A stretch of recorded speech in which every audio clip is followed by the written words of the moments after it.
ఆ రోజు సాయంత్రం స్కూల్ వదిలే సమయానికి పక్కింటి మణెమ్మతో కలిసి వెళ్ళింది దుర్గాంబ. వెళ్ళేటప్పుడు ఆవిడతో కబుర్లు చెబుతూ అంత దూరం ఖాళీ చేతులతో ఆయాసపడుతూనే కాస్త బాగానే నడిచింది. కానీ వచ్చేటప్పుడు మాత్రం మనవడి స్కూల్ బ్యాగ్ బరువుకు ఆవిడకు చుక్కలు కనిపించాయి.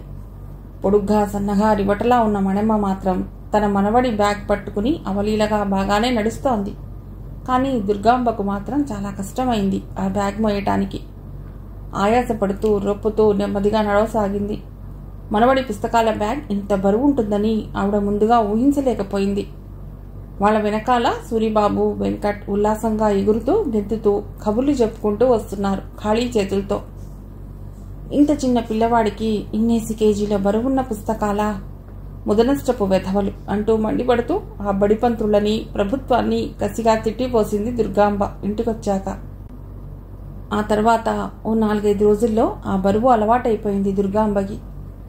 ప్రేమిక వాళ్ళింట్లో పని మనిషి లేదు. ఆమెకు శుచి శుభ్రత మరీ ఎక్కువ. అదీగాక పనివాళ్లు సరిగ్గా చెయ్యరన్న అపోహతో వేళకు రారని అన్నీ తానే స్వయంగా చేసుకుంటుంది. ఉదయం నిద్రలేవగానే బయట వాకిలి ఊడ్చి నీళ్లు చల్లి ముగ్గులు పెట్టడం మొదలుపెట్టుకుని ఇల్లు చిమ్మడం, అంట్లు కడుక్కోవటం నుంచి మొదలుపెట్టి వాషింగ్ మిషన్లో బట్టలేసుకుని ఆరబెట్టుకోవడం దగ్గర నుండి అన్ని పనులు తానే ఒక్కతే చేసుకుంటుంది. నెలకు 2 సార్లు చాకలి వచ్చి పడక బట్టలు, భాస్కర్ దుస్తుల్ని ఇస్త్రీకి తీసుకెడతాడు. సెలవు దినాల్లో అయితే అప్పుడప్పుడు తీరిక చేసుకుని భాస్కర్ కూడా ఇంటి పనులలో భార్యకి బాగానే సహాయపడతాడు. తన పరివర్తనలో కాస్త మార్పు వచ్చాక దుర్గాంబ కూడా కూతురికి అన్ని పనుల్లో చేదోడు వాదోడుగా ఉంటుందిప్పుడు.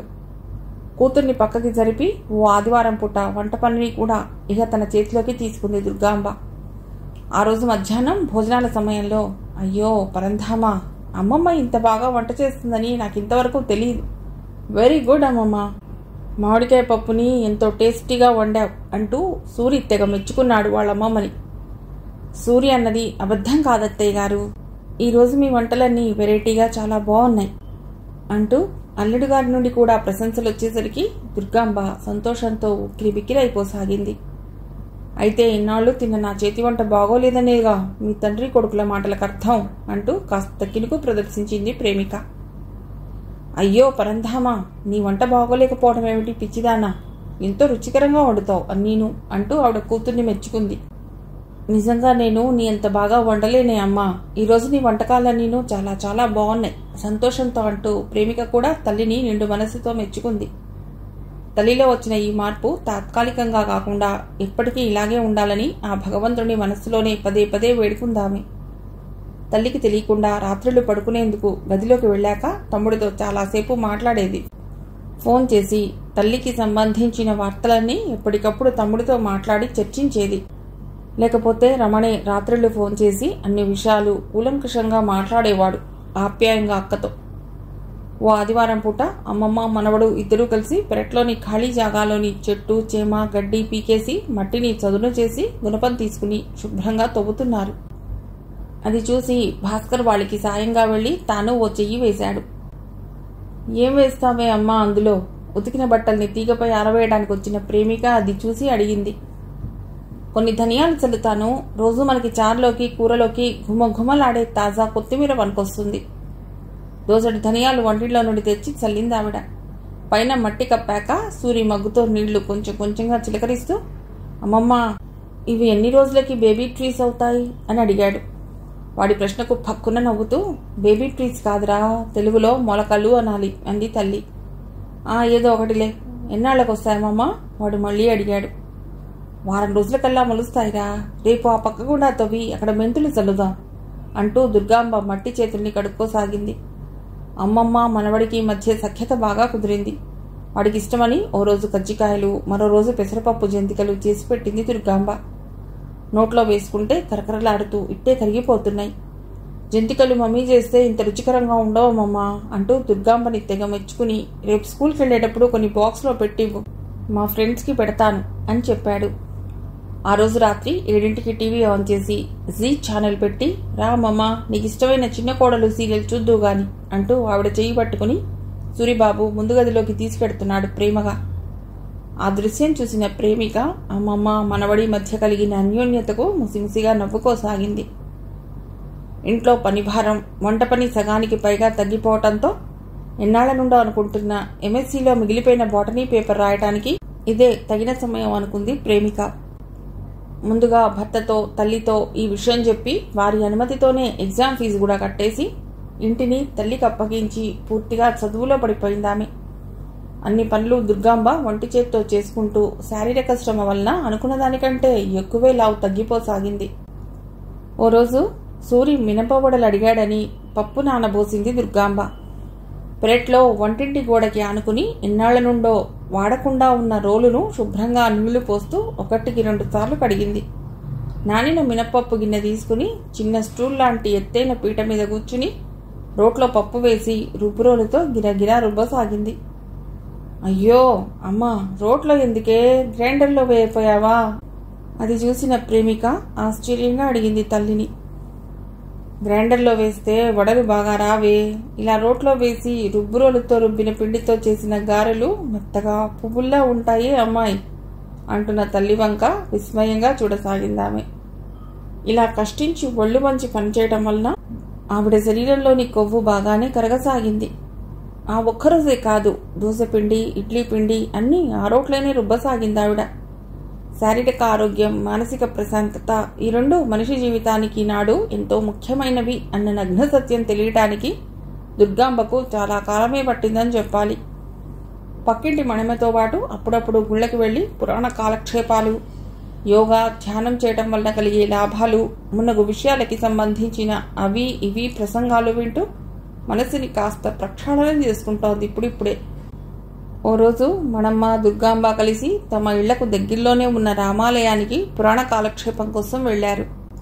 వీళ్ళు వెళ్లేసరికి గుళ్ళో ధవళ వస్త్రాలు ధరించి యోగి పుంగవుళ్లా ఉన్న ఒక ఆయన మైక్ ముందు హుందాగా ఆసీనుడై ఉన్నాడు.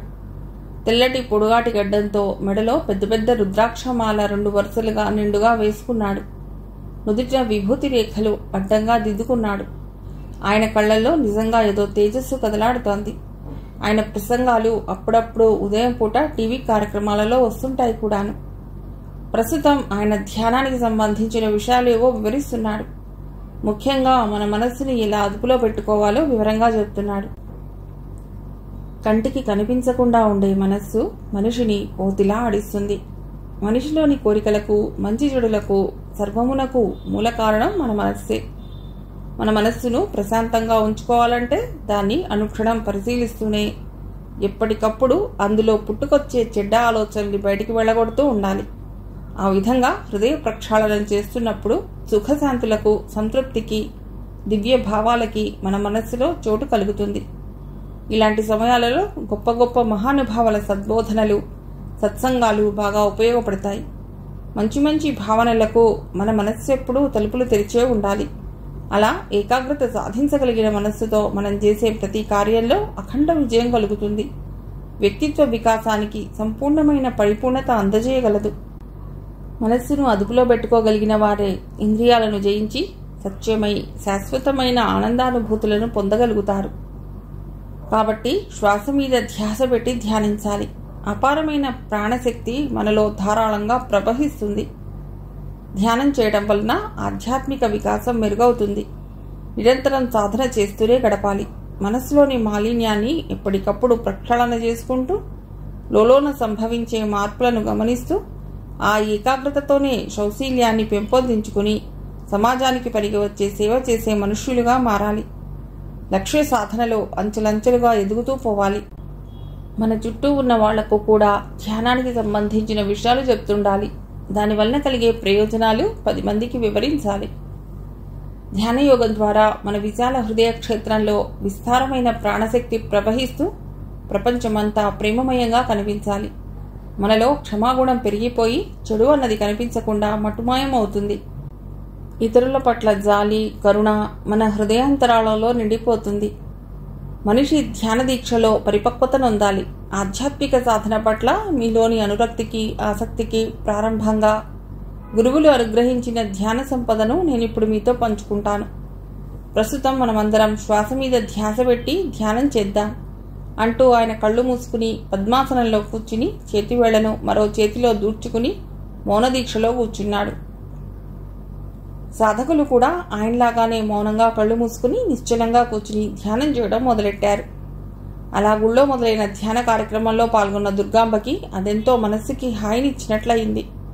ఇంట్లో కూడా ఉదయం సాయంత్రం పూట కొంచెంసేపు ధ్యానముద్రలో కూర్చోవటం అలవాటు చేసుకుంది ఇష్టంగా.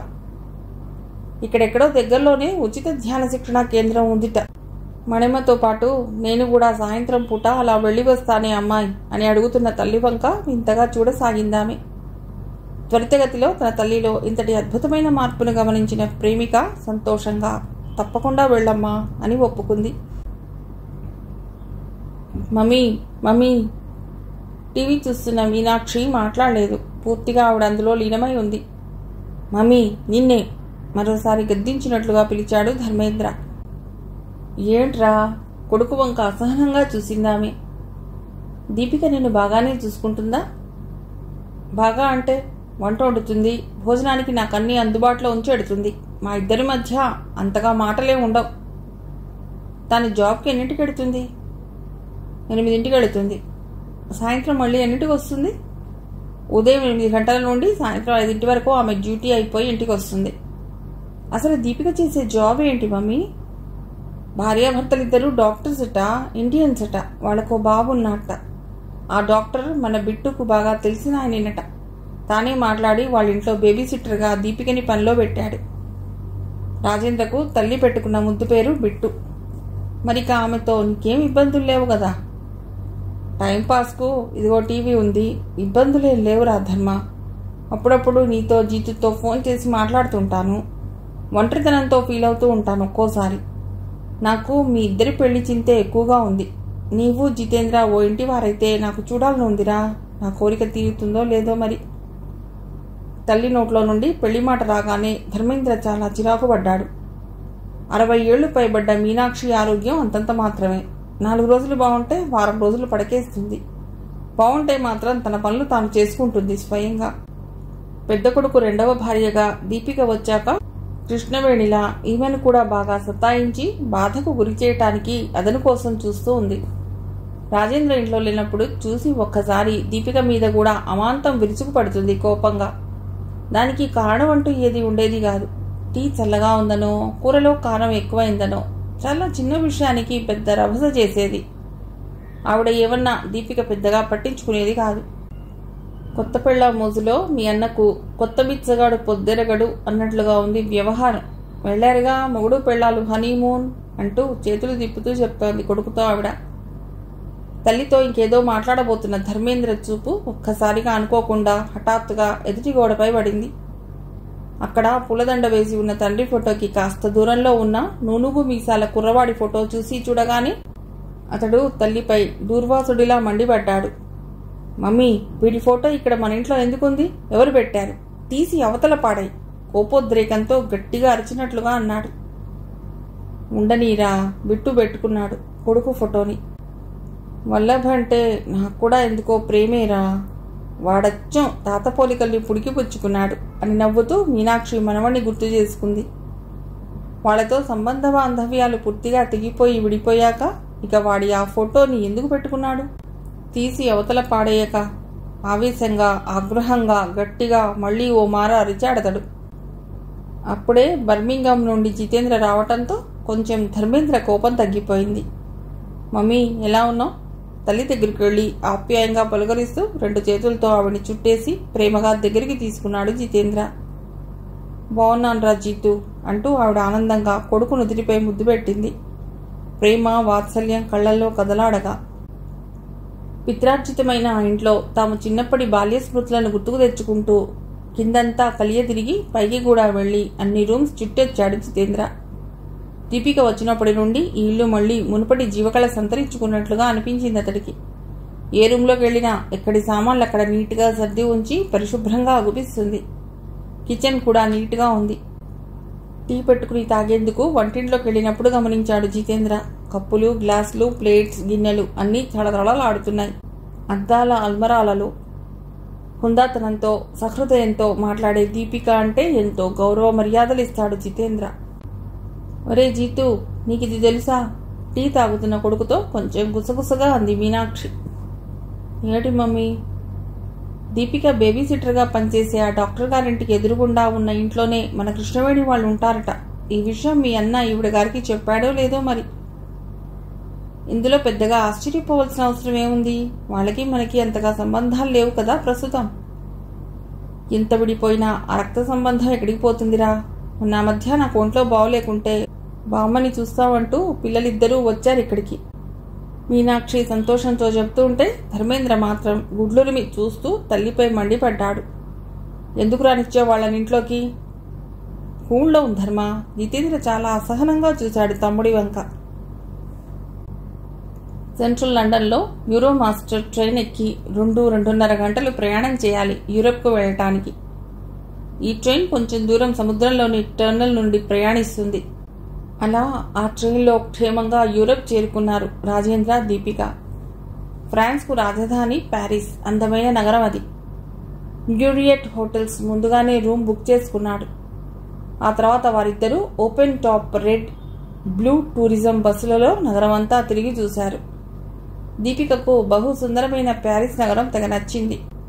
ఆనందోత్సాహాలతో ఆ రోజంతా తెగ తిరిగారు. అందమైన ఆ నగరంలో అతి ప్రసిద్ధి చెందిన చూడచక్కని కట్టడం ఐఫిల్ టవర్. ఇనుముతో కట్టిన పురాతనమైన ప్రాచీన కట్టడం అది. అది ఎక్కాలంటే 3 అంతస్తుల వరకు లిఫ్ట్ ద్వారా వెళ్ళవచ్చు. అక్కడి నుండి కనుల పండుగగా ప్యారిస్ నగరాన్ని తిలకించవచ్చు. అక్కడ రూఫ్కి చాలా దేశాల జాతీయ జెండాలు చిన్న చిన్న స్టిక్కర్ రూపంలో అతికించి ఉంటాయి. అందులో మన భారతదేశ జెండా కూడా ఉంది. ఆ జెండాలని బట్టి ఆ దేశం ఏ దిశలో ఉందో చెప్పవచ్చుట. ఫ్యాషన్కి, బ్యూటీకి, కాస్మెటిక్స్కి చాలా ప్రసిద్ధి పొందిన నగరం ప్యారిస్. మ్యూజియంలో మోనాలిసా పెయింటింగ్స్ని తెగ ఇష్టపడిన దీపిక ఎంతో ఉత్సాహంతో వాటిని వీక్షించసాగింది. అయితే నీలో కళాభిరుచి బాగానే ఉంది అని రాజేంద్ర భార్యని మెచ్చుకున్నాడు.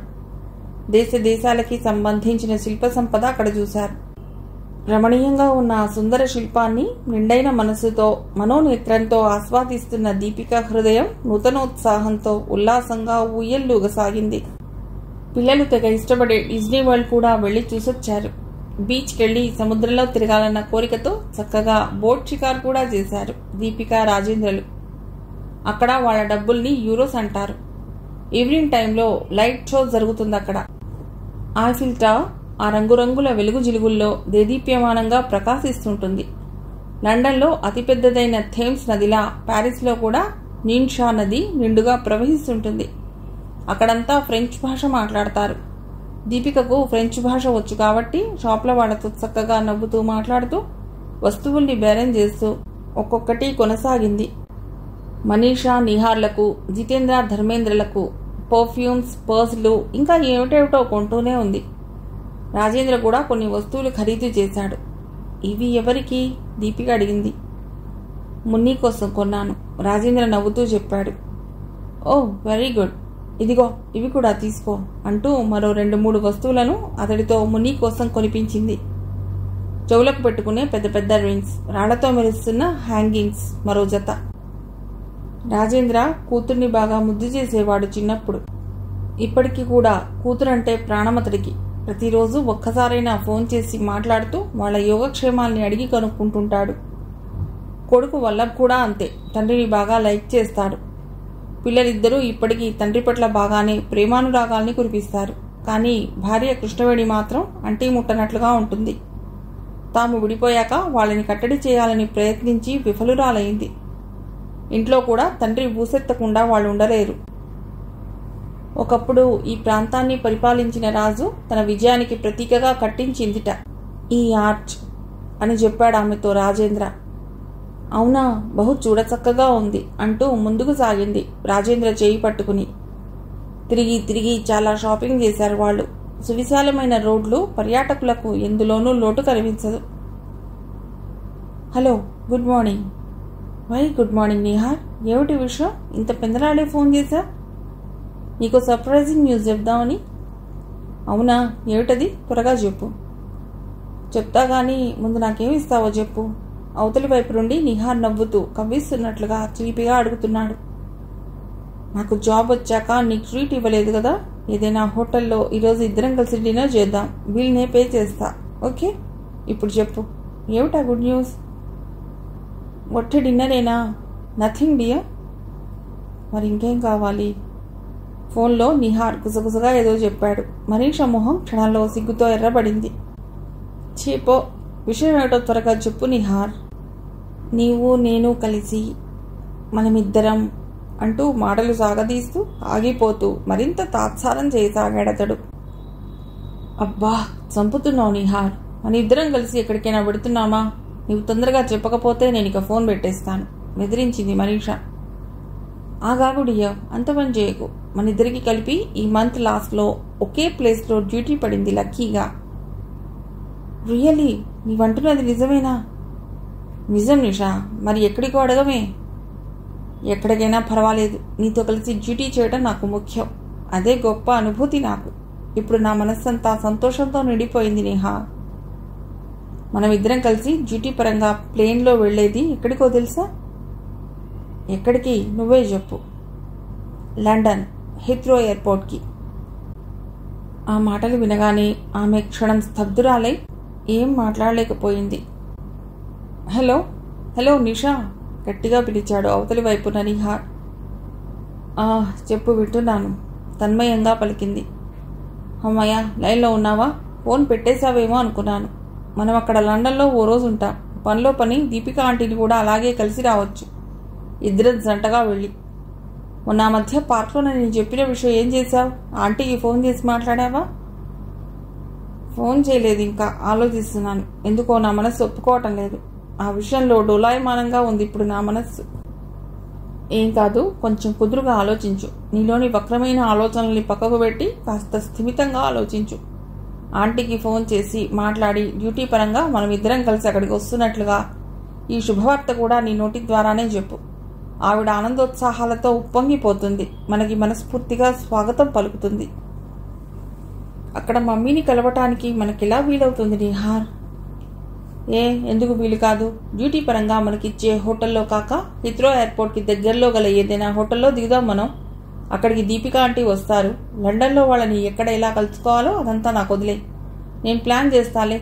ముందుగా నీవు ఆంటీతో మాట్లాడు. నా మీద బొట్టు, నీవు ఈరోజు మాట్లాడకపోయావంటే, సీరియస్గా చెప్తూ ఫోన్ పెట్టేశాడు నిహార్. తీవ్రమైన ఆలోచనలో పడిపోయింది మనీషా మస్తిష్కం. అస్తవ్యస్తంగా తయారైంది మాది. తల్లికి ఫోన్ చేసి మాట్లాడమని నిహార్ పదే పదే చెప్తున్నాడు. ఫోన్ చేసి మమ్మీతో తానెలా మాట్లాడాలో బొత్తిగా తెలియటం లేదు. మమ్మీ ఎన్నెన్నోసార్లు ఫోన్ చేస్తే తాను అన్నిసార్లు నిర్దాక్షిణ్యంగా కట్ చేసేసింది ఘోరంగా. ఇప్పుడు ఏ మొహం పెట్టుకుని మమ్మీకి ఫోన్ చేసి మాట్లాడాలి? తన వల్ల ఇన్నాళ్ళు మమ్మీ అక్కడ ఎంత ఆవేదన అనుభవించిందో. ఆ ఆలోచన సుడిగుండంలో నుండి బయటపడి చివరికి ఎలాగో మమ్మీకి ఫోన్ చేయటానికి సంసిద్ధురాలైంది మనీషా. ఇంతలో తన చేతిలో పట్టుకున్న సెల్ మోగింది. మళ్ళీ నిహారే ఫోన్ చేసి ఉండాలి అనుకుని సరిగ్గా నెంబర్ కూడా చూడకుండా ఆన్ చేసి, హలో నిహార్ చెప్పు అంది యథాతథంగా. హలో, నేను నిహార్ని కాదమ్మా. ఎవరిదో మగాళ్ల కొత్త కంఠస్వరం చాలా హుందాగా సౌమ్యంగా వినిపించింది. మనీష విస్తుపోతున్న దానిలా ఓ క్షణం నిటారే, సారీ, పొరపాటు పడ్డాను, మీరెవరండి అని ఆతృతగా అడిగింది. ఐఎమ్ రాజేంద్ర, నేను లండన్ నుండి మాట్లాడుతున్నాను. చిన్నగా నవ్వుతున్నట్లుగా ఉందతడి కంఠం సౌమ్యంగా వినిపించింది. కాగల కార్యం గంధర్వులే తీర్చినట్లుగా అనుకోకుండా అటు నుండే ఫోన్ కాల్ రావటం కొంచెం శుభసూచకంగా అనిపించింది. చెప్పండి. ముఖపరిచయం లేని ఆయనతో ఏం మాట్లాడాలో ఎట్లా మాట్లాడాలో ఏం తెలియనట్టు అర్ధోక్తిలో ఆగిపోయింది. మనీషా, నీవు మీ మమ్మీ పట్ల పట్టలేని ఆగ్రహావేశాలతో ఉన్నావని తెలుసు. కానీ కొందరి పట్ల కొన్ని పరిచయాలు ఎందుకు జరుగుతాయో, అవి ఒక మారు ఎలా పరిణమించి మన జీవితాన్ని ఏ విధంగా మారుస్తాయో నిజంగా మనం ఊహించలేం. జీవితంలో అనుకోని కష్టనష్టాలు ఎలా ఎదురవుతూ ఉంటాయో, కొన్ని ఆశ్చర్యకరమైన సంఘటనలు కూడా అలాగే చిత్ర విచిత్రంగా జరుగుతాయి. అదంతా విధాత సంకల్పం. మీ మమ్మీని నా జంటగా చేసుకోవటంలో నా ప్రోద్బలమే ఎక్కువగా ఉంది. కాబట్టి ఇందులో మీ మమ్మీ తప్పేమీ లేనేలేదు. నీ కన్నతల్లి అయిన ఆమెను నీవు మనస్ఫూర్తిగా క్షమించాలంటూ మరీ ఆశిస్తున్నాను. దీపిక నీకోసం ఎంతగానో పరితపిస్తోంది, తెగ బాధపడుతోంది అంటూ మనస్తాపం చెందినవాడిలా ఇంకా ఏమిటేమిటో మాట్లాడుతూనే ఉన్నాడు. ఓ క్షణం ఏం మాట్లాడాలో పాలుపోలేదు మనీషకు. ఆ తర్వాత నెమ్మదిగా గొంతు పెగుల్చుకుని, మమ్మీ అక్కడే ఉందా అంకుల్ మామూలుగానే అడిగింది. తన నోట్లో నుండి అప్రయత్నంగా అంకుల్ అన్న సంబోధన కూడా వచ్చేసింది. అది తనకే చాలా ఆశ్చర్యం అనిపించింది. ఇక్కడే నా పక్కనే ఉంది, మాట్లాడతావా మనీషా? సగం ఆశగా, సగం కోరికగా, సంతోషంతో, కలగా పులగంగా మారిన స్వరంతో ప్రశ్నించాడు. మాట్లాడతాను, మమ్మీకి ఇవ్వండి ఫోన్. హలో మనీషా, నా బంగారు, ఎలా ఉన్నావు తల్లి? గాద్గదిక స్వరంతో అంటున్న దీపిక గొంతులో ఎనలేని సంతోషం, మాతృప్రేమ, మమతాభిమానాలు, ప్రేమానురాగాలు అన్నీ కలగలుపుగా తొణికిసలాడుతున్నాయి. ఆర్తిగా, ప్రేమగా కన్నతల్లి మాటలు ఎన్నో నెలలకి వింటుంటే అమృతంలా అనిపించాయి మనీషకి. అప్రయత్నంగా కళ్ళలో నీళ్లు నిండుకున్నాయి. అవి ఆనంద భాష్పాలు కాబోలు. Ma'am, I'm very sorry ma'am. ఇన్నాళ్ళు నిన్ను ఇలా ఎనలేని బాధాగ్నికి గురి చేశాను. నన్ను నిజంగా క్షమించు మామ్. మనీష నిజంగానే ఏడుస్తుంది. ఏడుస్తూనే తల్లితో మాట్లాడుతోంది. ఊరుకో నిషా, ఏడవకు. ఇన్నాళ్ళు నేను ఇక్కడ లోలోన ఎంత నరకం అనుభవించానో నాకే తెలుసు. మన ఎడబాటు చాలా బాధను మిగిల్చింది నాకు. ఇదిగో ఇప్పుడే నాకెంతో ఆనందంగా ఉంది. నీవు కోరుకున్న ఉద్యోగం లభ్యమైన విషయం నిహార్ ద్వారా తెలుసుకుని మహా ఆనందపడిపోయాను. నిన్ను ఎప్పుడెప్పుడు చూద్దామా అన్నట్లుగా ఉంది నిషా. నిన్ను నిజంగా ఓసారి చూడాలనుంది బంగారు, ఉద్విగ్నంగా మాట్లాడుతుంది దీపిక. నిన్ను చూడాలన్న కోరిక, ఆశ నాలోనూ అలాగే ఉంది మామ్.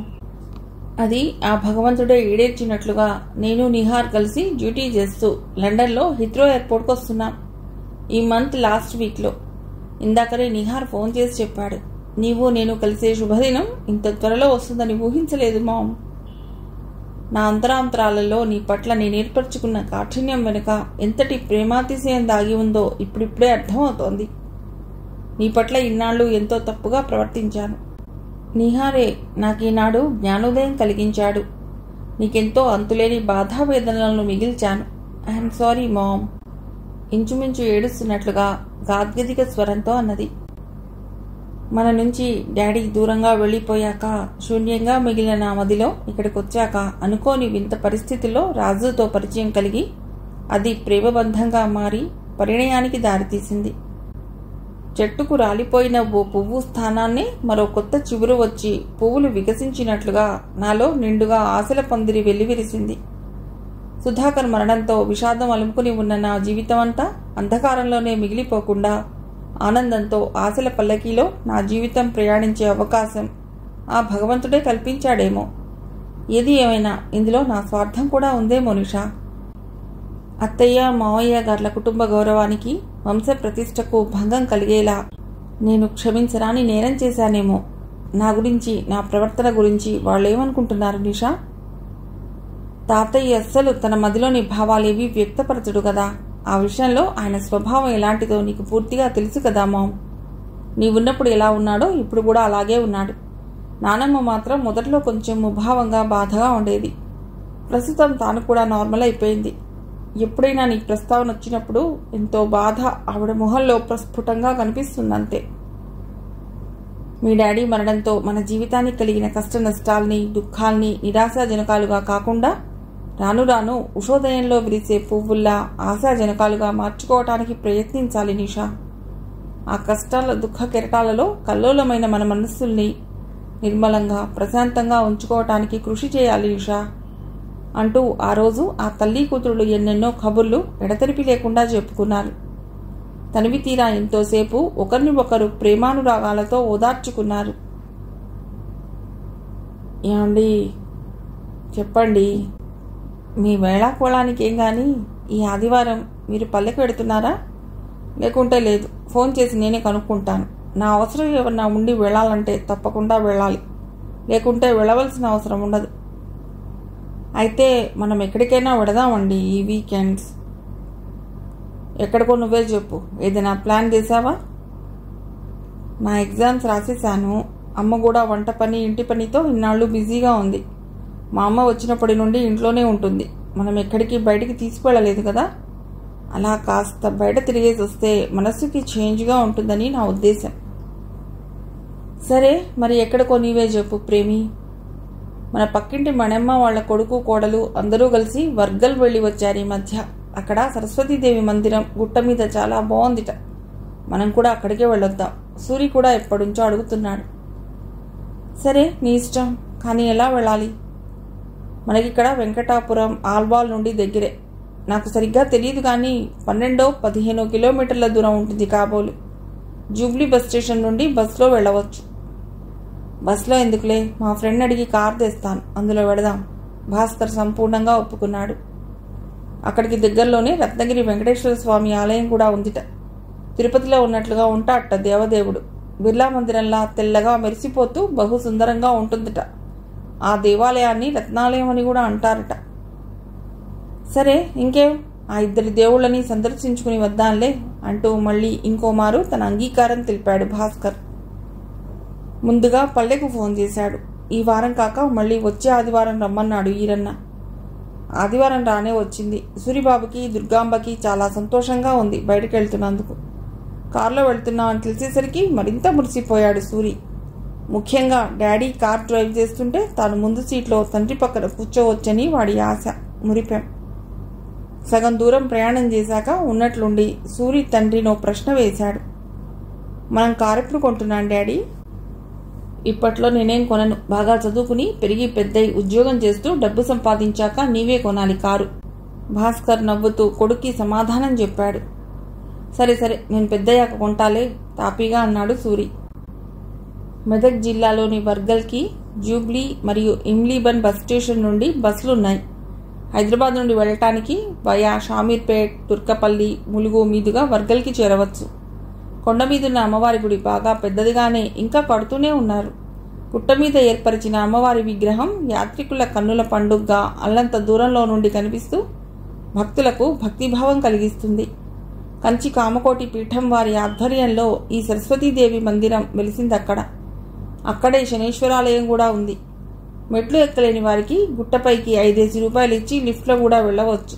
జనసందోహంతో గుట్ట కింద జాతరలా ఉంది. అంగట్లో కొబ్బరికాయ, పూలు, పళ్ళు, అగరొత్తులు కొంటున్న ప్రేమిక, అమ్మా నువ్వు మెట్లెక్కగలవా? లేకుంటే నీవు సూరి లిఫ్ట్లో రండి అంది తల్లితో. అయ్యో పరంధామా, లిఫ్ట్ ఎందుకే? ఈ భారీ శరీరం ఇంకా బాగా తగ్గాలి. మెట్లు ఎన్నో లేవు, ఎక్కుతాను అంది దుర్గాంబ ఉత్సాహంగా. సరే నీ ఇష్టమిక. ఈ మధ్య దుర్గాంబ డాక్టర్ చెప్పిన సలహాలను, ఆహార పద్ధతులను అన్నీ తూచా తప్పకుండా పాటిస్తూ 2-3 నెలల్లోనే 8 కేజీలకి పైగానే తగ్గిపోయి ఇంటిలిపాదినే కాకుండా డాక్టర్ రామ్మూర్తి గారిని కూడా ఆశ్చర్యచకితుడి చేసింది. గుడ్, వెరీ గుడ్ దుర్గాంబ గారు. మన మనస్సులో అనుకున్నది చేయాలన్న దృఢ సంకల్పం ఉంటే చాలు, అనుకున్నది సాధించవచ్చు. మీరు చాలా తగ్గారు. మరికొంత శ్రమిస్తే బాగుంటుంది. ఇంకొంచెం బరువు తగ్గారంటే మీరిక పర్ఫెక్ట్ అంటూ డాక్టర్ గారు కూడా ఆమెని తెగ ప్రశంసించారు. పదండి పైకి అమ్మవారి దర్శనానికి వెళదాం అంటూ ప్రేమిక ముందుకు కదిలింది. మిగిలిన వారు ఆమెను అనుసరించారు. నెమ్మదిగా మెట్లకి వెడుతున్నారు. కింద అన్నదాన సత్రం కూడా ఉంది. విద్యా సరస్వతీదేవి దర్శనం చేసుకున్న భక్తులు కిందికి దిగినాక సత్రంలో శుచిగా శుభ్రంగా అన్నం పెడుతున్నారు. కావలసిన వాళ్ళు వెళ్ళి తింటున్నారు. పైన గర్భగుడిలో జనాలు బాగానే ఉన్నారు. ఉత్సవ విగ్రహం ముందు కొంతమంది స్త్రీలు కూర్చుని కుంకుమార్చన చేస్తున్నారు. అర్చకుడు వాళ్లతో చేయిస్తున్నాడు మంత్రాలు చదువుతూ. అమ్మవారికి ఆకుపచ్చ జరీ బార్డర్ ఉన్న గంధపు రంగు పట్టుచీర కట్టారు చక్కగా. గులాబీల మాలతో, మెడనిండా ఆభరణాలతో వీణాపాణి సర్వాంగ సుందరంగా భక్తులకు కనువిందుగా దర్శనమిస్తోంది. సకల సిరులకు మూలాధారం విద్య. అలాంటి విద్యను ప్రసాదించే ఆ చల్లని తల్లి వాక్శుద్ధిని కలిగిస్తుంది. విద్యా సరస్వతీదేవి నిండైన చిరునవ్వులు చిందిస్తున్నట్లుగా కళకళలాడుతూ భక్తులకు దర్శనమిస్తోంది. గర్భగుడి ద్వారబంధంపై ఉన్న ఓం విశ్వాంభరీం విశాలాక్షీం వర్గల్గిరి నివాసినీం విద్యా సరస్వతీదేవి వందే వీణా పుస్తకధారిణీం అంటూ రాసి ఉన్న ఆ శ్లోకాన్ని లోగొంతుకతో చెప్తూ సూరిబాబుతో పలికించి దండం పెట్టించింది ప్రేమిక. మమ్మీ, ఈ శ్లోకం చదువుతూ సరస్వతీదేవికి రోజు దండం పెట్టుకుంటే ఏమేమిస్తుంది అని అడుగుతున్నాడు సూరిబాబు తల్లిని. శ్రీ విద్యా సరస్వతీదేవిని శ్రద్ధాభక్తితో ఆరాధించటం వలన అజ్ఞాన తిమిరాంధకారాలు పటాపంచలైపోతాయంటారు.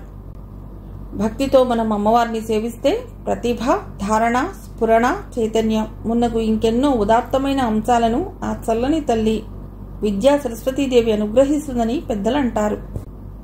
వీడికి అక్షరాభ్యాసం మీరు బాసర్లోనే కదా ప్రేమి చేయించింది?